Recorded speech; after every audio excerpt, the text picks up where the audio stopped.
Surat crime બ્રાન્ચને મોટી સફળતા 3.5 વર્ષથી ફરાર ઘરફોડ ચોરીનો આરોપી ઝડપાયો.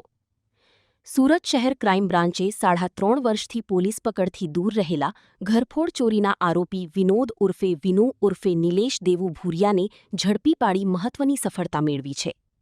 ઝોન 7 એન્ટી એક્સટોર્શન સ્ક્વોડે બાતમીના આધારે હીરાબાગ 4 રસ્તા પાસેથી આરોપીની ધરપકડ કરી હતી.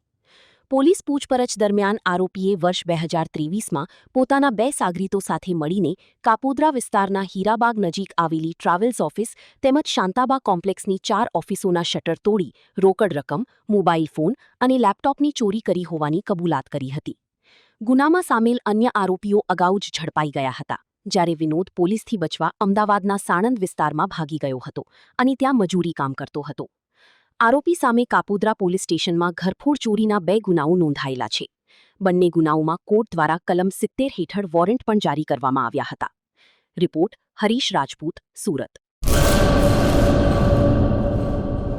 अपने करियर को दे एक नई उड़ान. गुजरात की एकमात्र विश्वसनीय यूनिवर्सिटी यानी Sankalchand Patel university Visnagar Gujarat. Admission open 2026. IBM, robotics, drone और AI इंटीग्रेटेड के साथ BTech, cloud and DevOps with IBM, BSc IT, animation, VFX, diploma, computer science, management studies, science, commerce और डिजाइन. 900 से भी ज्यादा बेड वाला अत्याधुनिक अस्पताल, ग्लोबल लेवल का स्पोर्ट्स कॉम्प्लेक्स और रिसर्च सेंटर की सुविधा, मॉडर्न लैब्स, एक्सपर्ट फैकल्टी और ग्लोबल कंपनियों में प्लेसमेंट के लिए विश्व स्तरीय विद्याधाम यानी Sankalchand Patel university Visnagar Gujarat. Better education for a better tomorrow. एडमिशन के लिए आज ही संपर्क करें 9736362020.